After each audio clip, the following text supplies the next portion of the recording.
Llegamos hoy, amigo oyente, al libro de Proverbios y estamos seguros que usted ha comenzado a leer este libro y ya está diciendo, bueno, esto parece que no va a ser una historia muy emocionante lo que vamos a leer. Bueno, amigo oyente, sin embargo lo es. Esperamos poder andar a tiempo con el Espíritu de Dios en este libro porque aquí tenemos un verdadero mensaje para cada uno de nosotros.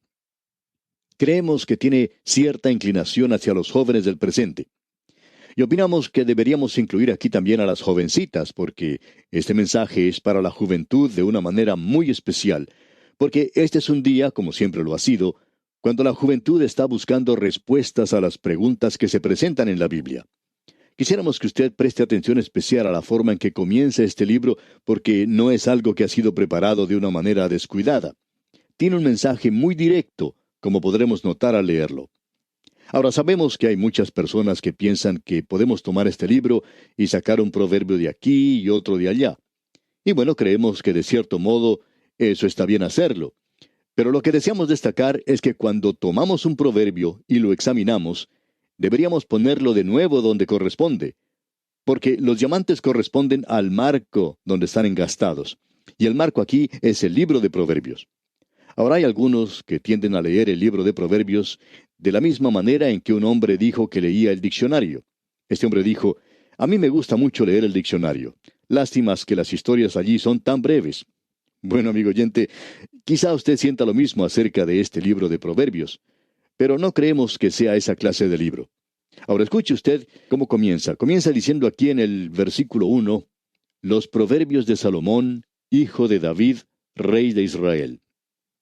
Ahora eso identifica al mismo comienzo del libro a su escritor, y como ya hemos dicho antes, los primeros proverbios fueron escritos por él.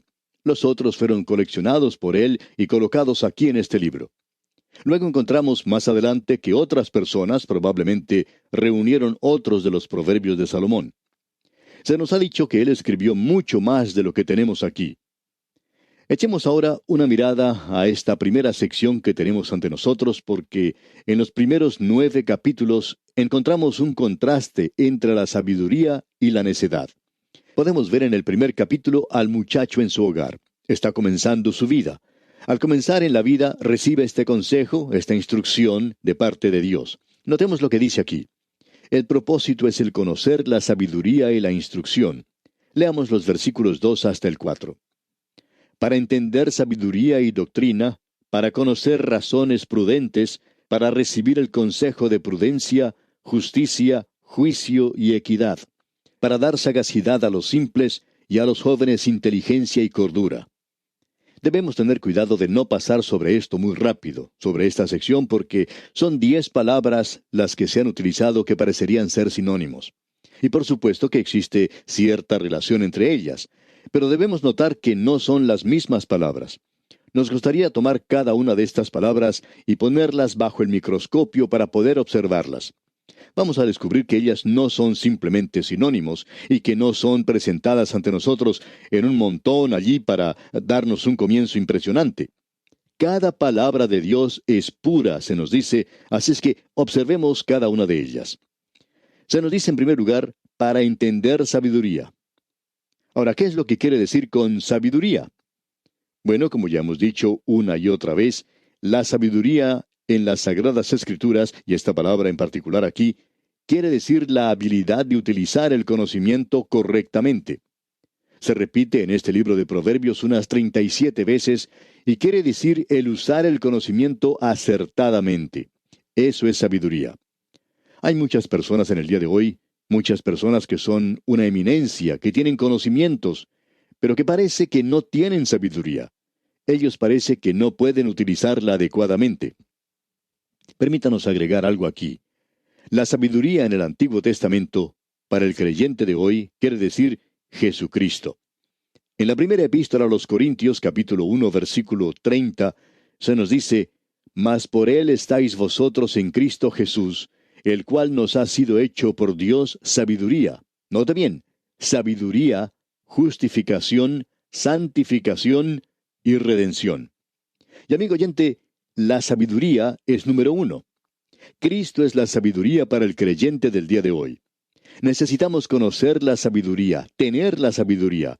Y el conocer la sabiduría es conocer a Jesucristo.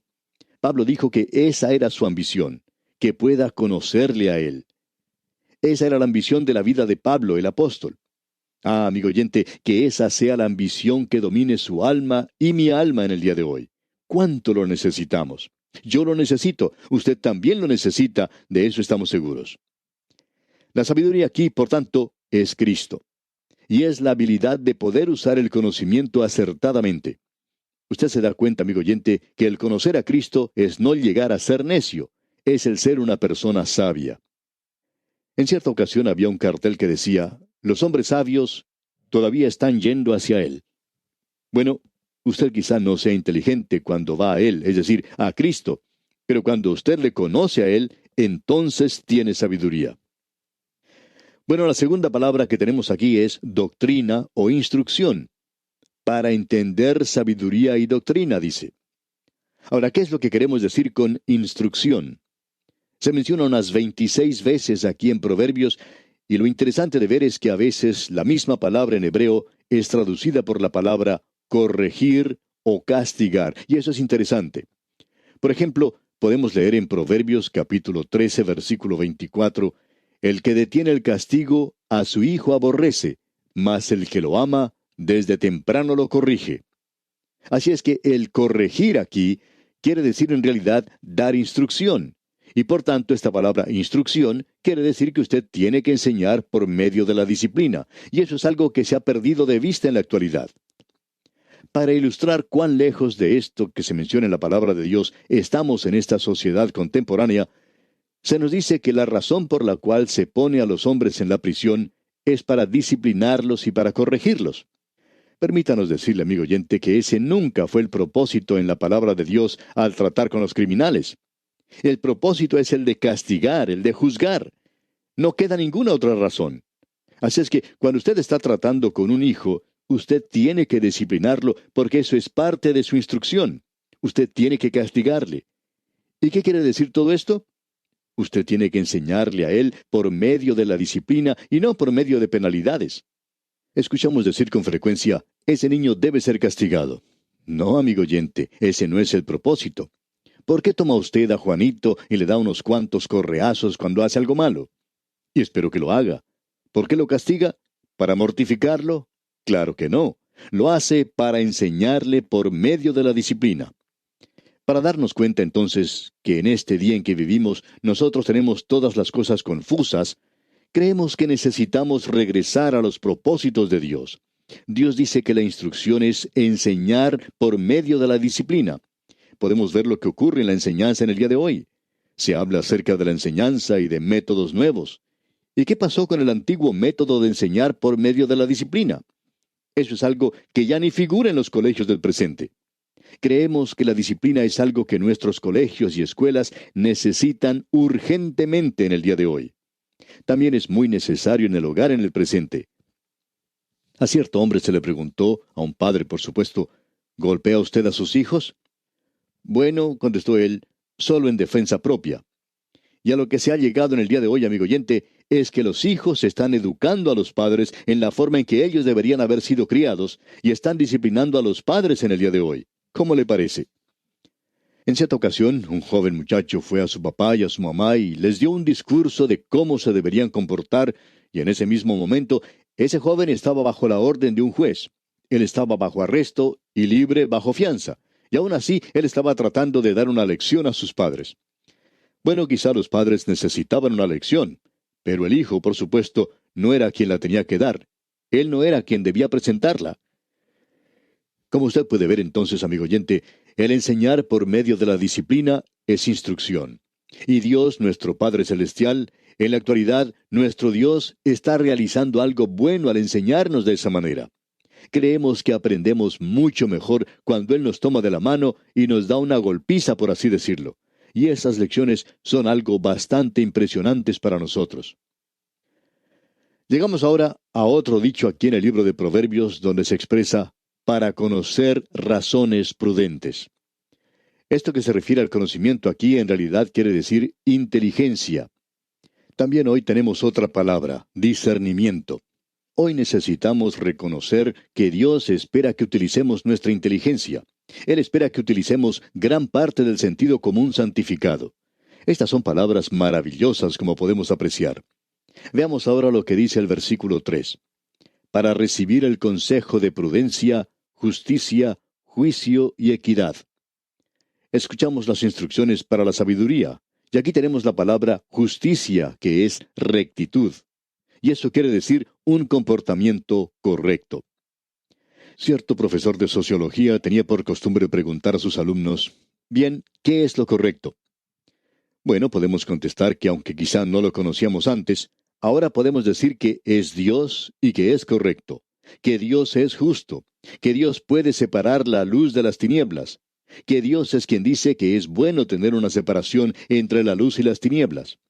Ahora yo no puedo hacer que salga el sol, ni que se ponga el sol tampoco. Solo Dios está controlando este universo. Él hace la luz, Él hace las tinieblas. Dios es quien determina lo que es bueno y Dios es quien determina lo que es malo. Usted puede decir hoy, bueno, ¿es correcto hacer esto? Es correcto, está bien, amigo oyente, si Dios dice que está bien. Alguien dirá, ¿y está mal hacer esto? Bueno, es malo si Dios dice que es malo. Lo bueno y lo malo en el día de hoy, amigo oyente, no son términos relativos, excepto en las mentes de aquellos contemporáneos. Ahora diríamos que el hombre típico, ordinario o contemporáneo cree que el bien y el mal están en partes iguales o proporcionales. Y esa es una de las razones por la cual hay tanta deshonestidad, la gran inmoralidad del día de hoy. Porque dicen que el bien y el mal son términos relativos.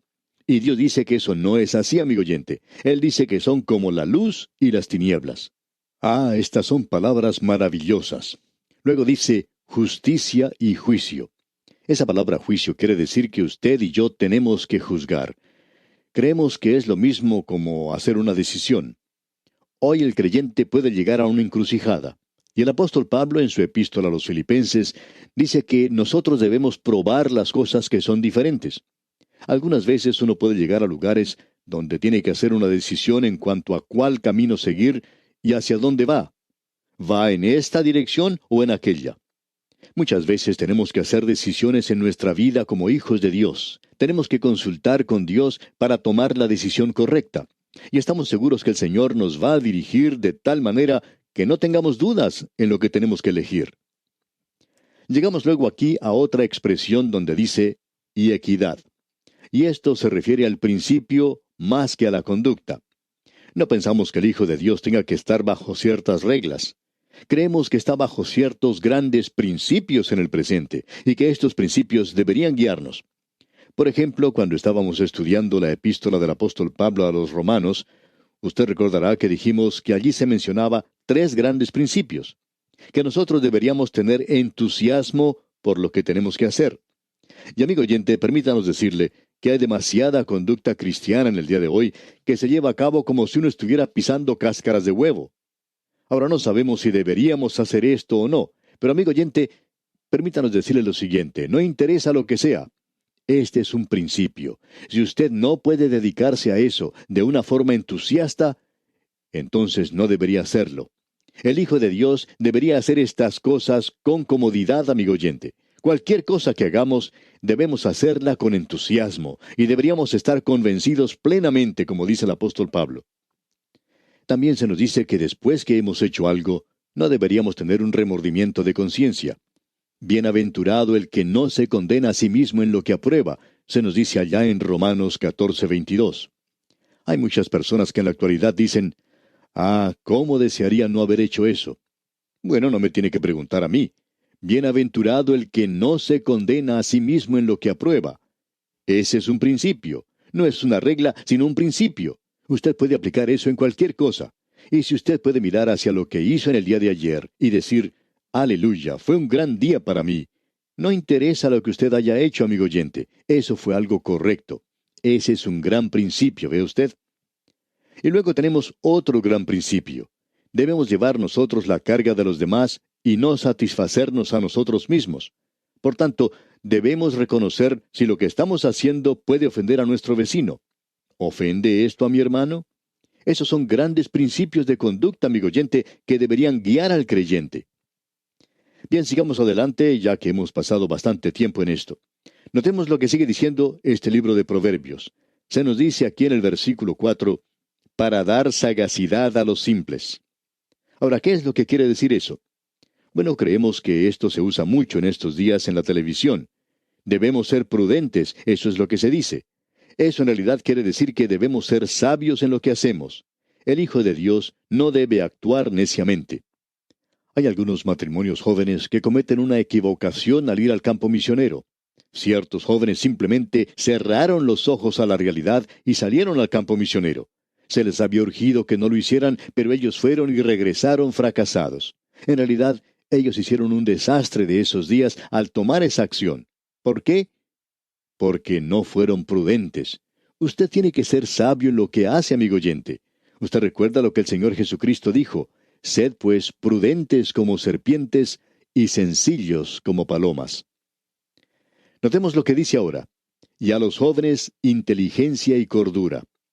Bueno, la inteligencia aquí se refiere al conocimiento e información que es buena para él.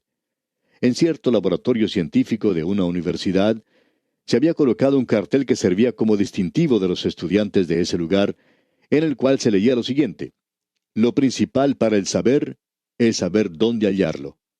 Y esa es la razón por la cual es bueno tener la Biblia a mano y acostumbrarse a leerla, porque si usted no sabe, usted puede estar seguro de encontrar allí lo que necesita. Ahora, la última palabra que se utilizó en este versículo fue cordura. Ahora, ¿qué es lo que quiere decir cordura? Eso quiere decir cuidado, previsión. Y esto es especialmente para los jóvenes, ya que generalmente los jóvenes no tienen mucha previsión. Debo decir honradamente que cuando yo era joven era así. Quizá lo sea en alguna manera, ya que me olvido de muchas cosas, pero nosotros debemos ser más cuidadosos. Cuán hermoso es encontrar a un creyente que es atento y que piensa bien lo que hace. Hay veces que nuestros amigos nos sorprenden con las cosas que hacen por nosotros, especialmente si tenemos necesidad de algo. Hay creyentes maravillosos que son muy cuidadosos, piensan en los demás, y esa es una característica que nosotros deberíamos tener. Este libro de Proverbios nos va a ayudar mucho con todas esas palabras, y las podremos incorporar en nuestras propias vidas. Ahora, al llegar al versículo 5, notamos que salimos un poco de esta área. Allí dice en este versículo 5 del capítulo 1 de Proverbios: oirá el sabio y aumentará el saber, y el entendido adquirirá consejo. El hombre sabio oirá. Esta ha sido una característica de los grandes hombres, los cuales nunca llegan a un nivel desde el cual piensan que ya han aprendido todo. En cierta ocasión se presentó un joven artista en la televisión. Él había llegado a la fama de una manera meteórica. Y una de las cosas que lo caracterizaban era su arrogancia. Él sabía todo. No creemos que sería posible decirle nada a una persona así. Pero aquí se nos dice: oirá el sabio. Y sigue diciendo: y aumentará el saber, y el entendido adquirirá consejo. Ese, amigo oyente, es un desafío, un reto para nosotros al entrar a este libro de Proverbios y estudiarlo. Lo que Salomón va a decir aquí es que si usted es lo suficientemente inteligente, escuchará lo que se dice aquí en este libro. Amigo oyente, no es escuchar lo que yo tengo que decir, sino escuchar lo que el Espíritu de Dios tiene que decir en este libro de Proverbios. Y ya sabemos que tiene algunas cosas muy selectas que decirnos en este libro. Son grandes verdades expresadas en frases muy pequeñas. Y aquí, amigo oyente, vamos a detenernos por hoy. Dios mediante, continuaremos en nuestro próximo programa. Será pues, hasta entonces, que las verdades de este libro de Proverbios iluminen su vida día a día, es nuestra ferviente oración.